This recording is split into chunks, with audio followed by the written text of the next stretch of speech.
In today's video, I'm going to teach you how to delete a trigger in Manychat. By the end, you'll know exactly where to go, what you're looking at, and how to safely remove a trigger without breaking the rest of your automation.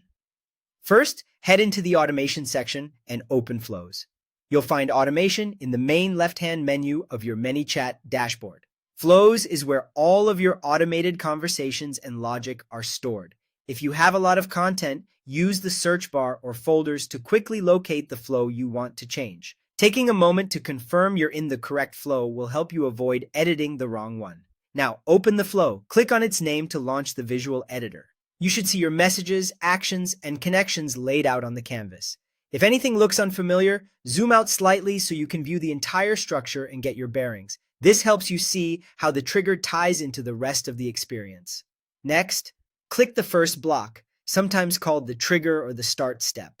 This is the entry point to the flow, and it controls how people get into it. It usually sits at the top or the far left of the canvas and may be labeled starting step, trigger, or something similar. Selecting it will open a settings panel or modal where all associated triggers are listed.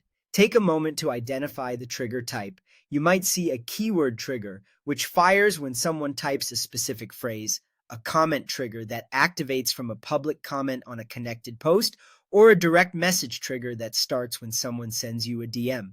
Understanding which one you're removing helps you anticipate what behavior will change once it's gone. For example, removing a keyword trigger stops that phrase from launching the flow, but the flow itself remains intact. When you're ready, click Edit or Remove Trigger. Edit lets you adjust details like keywords, filters, or channels if you don't want to delete it outright. Remove detaches that trigger from the flow entirely. If you get a confirmation prompt, review it and confirm. Don't worry, this won't delete your flow, just the trigger that points to it. If multiple triggers are listed, repeat this action for each one you no longer need. Finally, save your changes. Look for the Save button in the editor and make sure your updates are applied. Once saved, the trigger is removed and the flow will no longer start from that entry method. And that's it. Clean, simple, and under control.